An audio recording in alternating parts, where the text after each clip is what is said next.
Everyone, this is Sumit Kumar. I hope आप लोग बहुत अच्छा होंगे और बहुत अच्छा मैथमेटिक्स कर रहे होंगे। आज की वीडियो में हम लोग बातचीत करेंगे application of you should say mean value theorem. ठीक है, उस पे बेस्ड बहुत सारे क्वेश्चंस आते हैं हर एग्जाम्स में। जैसे ये पीछे जो आप हमारा क्वेश्चन देख रहे हैं, ये आईआईटी जैम का आया हुआ क्वेश्चन है। तो ये वीडियो उन सारे स्टूडेंट्स को बहुत हेल्प करेगा जो रिया से इसमें बहुत ज़्यादा स्ट्रगल करते हैं, चाहे वो आईआईटी जैम का एग्जाम देने जा रहे हो, टीएफआर का या नेट का, जो भी, वो तो बात की बात है। बट बेसिक मैथमेटिक्स के अंडरस्टैंडिंग में अगर आपको दिक्कत होती है तो ये वीडियो आपको उस सेंस में बहुत हेल्प करेगा। एक आइडिया मिलेगा इस टाइप के क्वेश्चंस को कैसे हमें अप्रोच करना है। तो चलिए देखते हैं। इस क्वेश्चन में जहां तक देखने से पता चल रहा है, डेरिवेटिव का बाउंड्स और डबल डेरिवेटिव के जीरोस की बातचीत हो रही है। चलिए पहले क्वेश्चन समझ लेते हैं। सो क्वेश्चन हमें दिया गया है कि let f R to R be a twice differential function such that जिसकी वैल्यू 0 पे, 1 पे, 2 पे, 3 पे दे दी गई है और ये बहुत इंपॉर्टेंट वैल्यूज है। On that information they are asking what you can say about the derivative. Is it bounded above by 5 on this closed interval 0 1? Derivative at least 5 for some x1. First derivative must be 0 for some point in 0 से 3, और double derivative must be 0 for some x3 in 0 से 3। ठीक है, तो basically हमें derivative के bound, उसके zeros और डबल डेरिवेटिव के जीरोस में पूछा गया है। ये क्वेश्चन इसी बार आईआईटी जैम 2025 का आया हुआ क्वेश्चन है और बहुत लोगों से इस टाइप के क्वेश्चन नहीं बने। ऐसा नहीं कि क्वेश्चन बहुत ही टफ है, क्वेश्चन देखने में लोगों को बहुत ही लेंदी लगा, जबकि ऐसा है नहीं। जैसा दिखता है वैसा है नहीं। ठीक है, कैसे मैं ऐसा बोल रहा हूँ अभी बताता हूँ आपको। तो चलो अप्रोच करते हैं कि इस टाइप के क्वेश्चंस को हम लोग कैसे सोचें कि हमारा थिंकिंग प्रोसेस हो। Okay, so how one should approach, क्या हमारा थिंकिंग प्रोसेस हो इस टाइप के प्रॉब्लम्स को बनाने के लिए। So just recall some basic facts. So just recall some basic facts.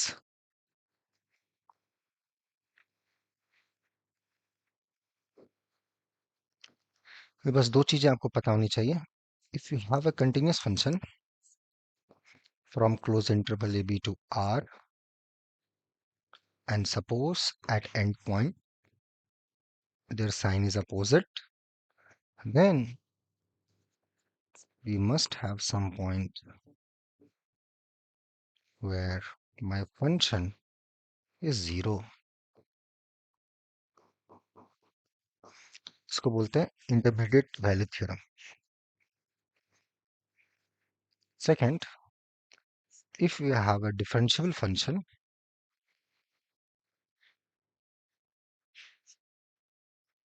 and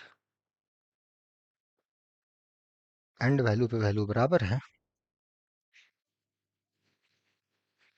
then we must have some point derivative at that point must be zero. इसको हम लोग बोलते हैं अपना रॉल्स थ्योरम। ठीक है, रॉल्स थ्योरम। बस यही दो पे क्वेश्चन बेस्ड है ये क्वेश्चन। ठीक है, यही मेन वैल्यू थ्योरम यहीं से आ जाता है, तो इसी पे बेस्ड क्वेश्चन है ये क्वेश्चन। यही दोनों बेस्ट है जैसे आप देखेंगे। तो कैसे इस टाइप की चीजों को देखेंगे। ठीक है, एक बार इन्फॉर्मेशन, जैसे हमने बोला, information is very important here. ठीक है, तो हमें इन्फॉर्मेशन क्या दे रखा है, थोड़ा गौर से देखें। तो हमें जो इन्फॉर्मेशन दे दिया गया है, हमें दिया गया इस जीरो, हमें जो इन्फॉर्मेशन दिया गया है ये 0 से 3, राइट है। ये 1 है, ये 2 है, 3। फंक्शन की वैल्यू 0 पे दी गई है, 4, 1 पे दी गई है, -2, 2 पे दी गई है, 8, 3 पे दी गई है इन्फॉर्मेशन। अब इसको अच्छे से यूज करना है। एक एक चीज को पहले हम लोग ध्यान से देख लेते हैं। चलो, इस इंटरवल में अगर हम लोग देखें, इस क्लोज इंटरवल 0 1 में अगर हम लोग अप्लाई करें, आईवीपी लगाना चाहें, तो हमें कुछ इन्फॉर्मेशन मिल सकता है, राइट है। अपोजिट साइन है, राइट। फंक्शन कंटिन्यूअस है and their value is this negative, so there exists some point c1 0 to 1 such that f of c1 equal to 0, right है, by intermediate value property। Next अगर interval 1 से 2 के बीच में भी देगा तो भी यहाँ पे वैल्यू नेगेटिव है, राइट है। तो थोड़ा लिख लेने से चीजें सही हो जाती हैं। f of 1, f of 2 -16 and that's negative, so there exists some point C2 1 to 2 such that f of C2 equal to 0. सो हमें एक पॉइंट यहाँ पे मिला C1, यहाँ पे हमें एक पॉइंट मिला C2, जहाँ पे कि मेरा फंक्शनल वैल्यू 0 हो रहा है। अगर हम इस इंटरवल पे बातचीत करें, just look at C1 and C2, right है।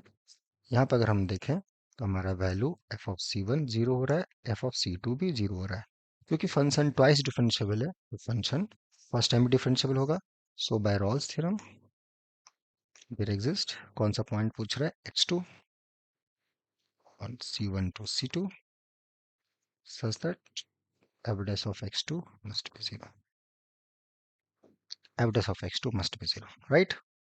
यहाँ तक देख लीजिए, पहले समझ लीजिए तब बनाइएगा, कोई हड़बड़ी नहीं है, आराम से रिलैक्स। यहाँ पे इंटरमीडिएट वैल्यू थ्योरम लगाया, एक पॉइंट पे फंक्शन 0 मिला। यहाँ पे आईवीपी लगाया, एक पॉइंट पे फंक्शन 0 मिला। मेरा फंक्शन अब C1 से C2 के बीच में इस इंटरवल पे हम काम करना चाह रहे हैं। ये जो इंटरवल है, इस इंटरवल में C1 से C2 के बीच में, यहाँ पे भी फंक्शन 0 है, यहाँ पे भी फंक्शन 0 है। सो आर डिफरेंशिएबल है, तो डेरिवेटिव कहीं ना कहीं बीच के एक पॉइंट पे 0 होगी फॉर सम x2, जब भी देखा। अब बाउंड्स पूछ रहा है डेरिवेटिव का और फिर डबल डेरिवेटिव का जीरोस के बारे में पूछ रहा है। तो यहाँ तक क्लियर हो गया, राइट। चलो इसको मिटाते हैं, यहीं पे रहते हैं ना, कि नहीं आगे जाएंगे तो फिर लिखना पड़ेगा ये चीजें, चलो यहीं से काम बन जाएगा, क्यों जाए। चलो अब डेरिवेटिव एफ का बाउंड हम लोग निकालने की कोशिश करते हैं, 0 से 1 के बीच में पूछा है। तो 0 से 1 के बीच में अगर हम लैग्रांजेस मीन वैल्यू थ्योरम लगाएं, तो we have f of 1 minus f of 0 equal to f dash c into 1, right है। So there exist some C1 0 to 1 such that this f of 1 कितना आ गया। अच्छा यहाँ C1 हम लोग यूज कर चुके हैं ना, x1 यूज करवाइए। तो 0 से 1 के बीच में LMVT हम लोग लगाएं, तो there exist x1 0.001 such that f of 1 minus f of 0 equal to f dash of x1 1 minus 0। f of 1 का वैल्यू कितना है भाई, -2। 0 का वैल्यू कितना है, 4। So derivative at x1 is equal to -6। Derivative at x1 आ गया हमारा -6, ठीक है, जिसका मॉडुलस 5 से बड़ा है। तो मॉडुलस 5 से बड़ा है और आप बोल रहे हैं कि 5 से छोटा होगा फॉर ऑल एक्स ये डेंजरस है।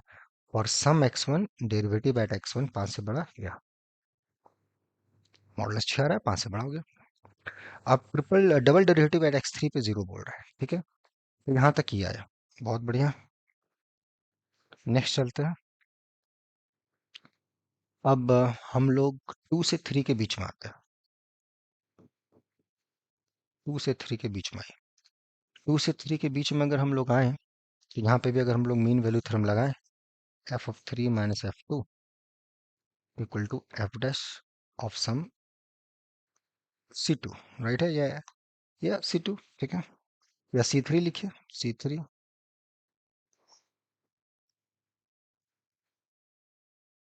There exist C3 by mean value theorem, okay. Mean value theorem अगर हम लोग अप्लाई करेंगे तो f b minus f equal to f dash c b minus f, right है। So what is F3? F3 क्या है मेरा, what is that F3? F3 is 2,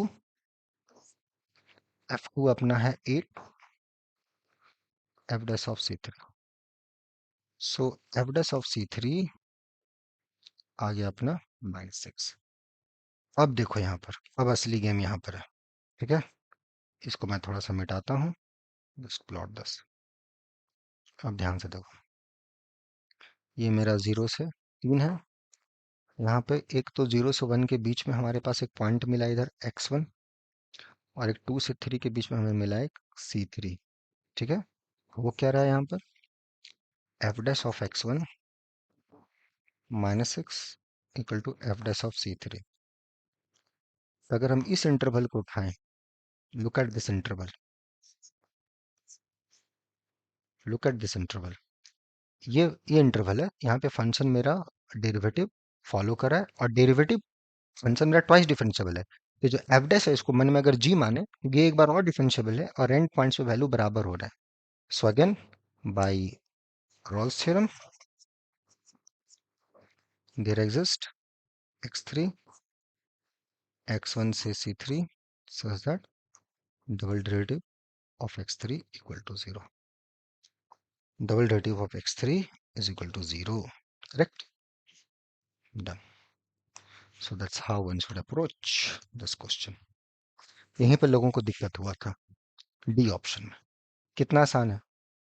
how easy is it, right. और क्यों ये टफ हो रहा है? क्योंकि चीजों पे थोड़ा सा कमांड करना, चीजों को थोड़ा ढंग से देखना, वो नहीं क्लियर हो पाता है. वो तुरंत तो होता नहीं, मैगी तो है नहीं कि झटपट हो जाएगा. बहुत प्रैक्टिस चाहिए, बहुत डिटेल में चाहिए. सॉल्यूशन तो मिल जाएगा कहीं ना कहीं, बट इंपॉर्टेंट है कि अप्रोच आपका, उस चीज पे पकड़, एक समझदारी, और उस रास्ते में सही तरीके से जाना समझते हुए, वो थोड़ा समय लेता है. ठीक है, बट एनीवे, अगर आइडिया से आंसर आ जाएगा. ठीक है, क्लियर हुआ? तो होप ये वीडियो आपको समझ में आया होगा, और कैसे हम लोगों ने अप्रोच किया वो हमने देखा. इस क्वेश्चन के लिए हमने अपना Lagrange mean value theorem use किया. इसके लिए हमने intermediate value theorem first use किया, फिर रॉल्स थ्योरम लगाया, और यहाँ के लिए भी रॉल्स थ्योरम यूज किया. ठीक है, ओके टू गेट. और यहाँ तक आने के लिए वी हैव अप्लाइड फर्स्ट अपना लैग्रांज मीन वैल्यू थ्योरम. तो Lagrange mean value theorem, intermediate value theorem and Rolle's theorem, ये तीनों चीजें बुक मतलब बहुत ही अच्छे तरीके से इस पार्टिकुलर क्वेश्चन में यूज हुई हैं. होप आप लोग अच्छे से एंजॉय किए होंगे, और इस टाइप की चीज़ों को और एंजॉय कीजिए. और आने वाले दिनों में और भी कुछ मैं सॉल्यूशंस दूंगा. थोड़ा और भी बिजी रहता हूँ, बट आई ट्राई कि आपको सॉल्यूशन मिले. मज़े से पढ़िए, आगे बढ़िए, और जो दिक्कत हो यहाँ पे मेल भी कर सकते हैं. और जो लोग यहाँ जुड़ना चाहते हैं, चीज़ों को और अच्छे तरीके से सीखना चाहते हैं, तो यहाँ पे रेगुलर बैचेस भी हैं. आने वाला जैम 2027 या TFR 2027 के लिए 2 दिसंबर से यहाँ रेगुलर बैचेस स्टार्ट होंगी, या ISI CMI 2026 के लिए भी. तो अगर आप चाहें तो जुड़ सकते हैं. ठीक है, बाकी मिलते हैं नेक्स्ट वीडियो में. Till then enjoy the subject.